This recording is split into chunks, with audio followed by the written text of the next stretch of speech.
woman down at the other end of the table studied me, still unconvinced that I could be telling her the truth.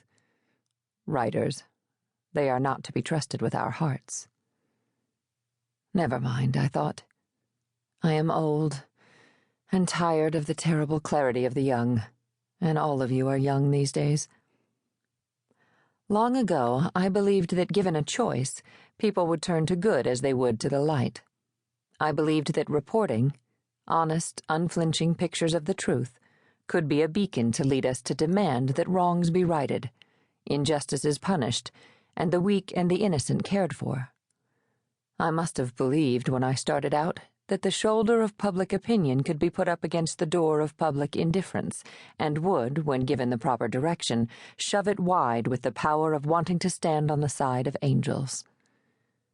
But I have covered far too many wars, reporting how they were seeded, nourished, and let sprout, to believe in angels anymore, or for that matter, in a single beam of truth to shine into the dark.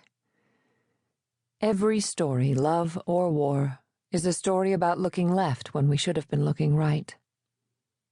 Or so it seems to me. Here is the war story I never filed. I began it at the end of the 40s, when I could see quite clearly, and charged myself with getting it right, getting it sharper, all this while. What I knew at the time is pieced together here with the parts I couldn't have known, but imagined to be true. And the girl I was, Frankie Bard, radio gal, lives on these pages as someone I knew once. Frances Bard, Washington, D.C.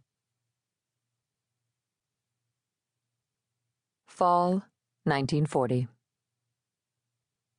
It began, as it often does, with a woman putting her ducks in a row. It had occurred to Iris a few weeks back, at the height of summer when tourists jammed the post office with their oiled bodies and their scattered, childish vacation glee, that if what she thought was going to happen was going to, she ought to be prepared.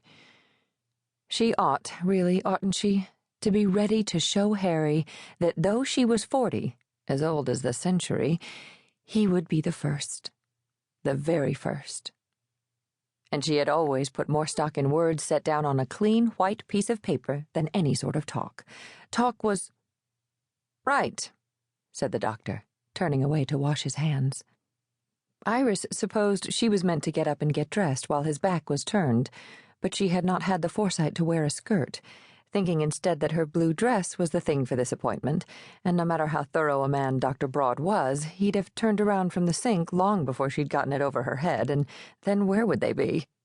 The leather banquette on which she lay was comfortably firm and smelled like the chairs in the reading room at the public library. No, she would stay put. She slid her gaze from the ceiling over to the little sink at which the doctor stood, rubbing his hands beneath the gurgle. He was certainly thorough. Well, there must be all sorts of muck down there anyone would want to wash their hands of. And as the next step was the certificate, she'd be the first to insist that nothing chancy landed on that page by accident. He straightened, turned off the taps, and flicked his fingers against the back basin before taking up the towel beside him. "Are you decent, Miss James?" He directed the question to the wall in front of him. "Not in the least." "Right," he said again. "I'll see you in my office." "For the certificate." Nearly to the door, he paused with his hand outstretched, glancing down at her. She gave him her post-office smile, the one she used behind her window, meant to invite cooperation.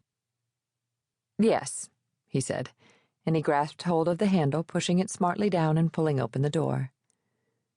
She waited until she heard the latch click softly after him before she rose, holding one hand to the loosened pins in her hair and the other around her front. She felt a bit as she did in the mornings, unbound by bra or girdle, herself come loose. All fine in the security of her own bedroom, but here she was in the middle of Boston, in one of the discreet buildings fronting the public gardens after lunch on a Thursday in September. On the other side of the door, the steady rhythm of a typewriter clattered through the quiet.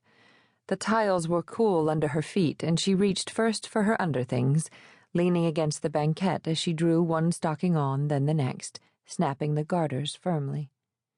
Hanging from the back of the chair, the cups of her brassiere pointed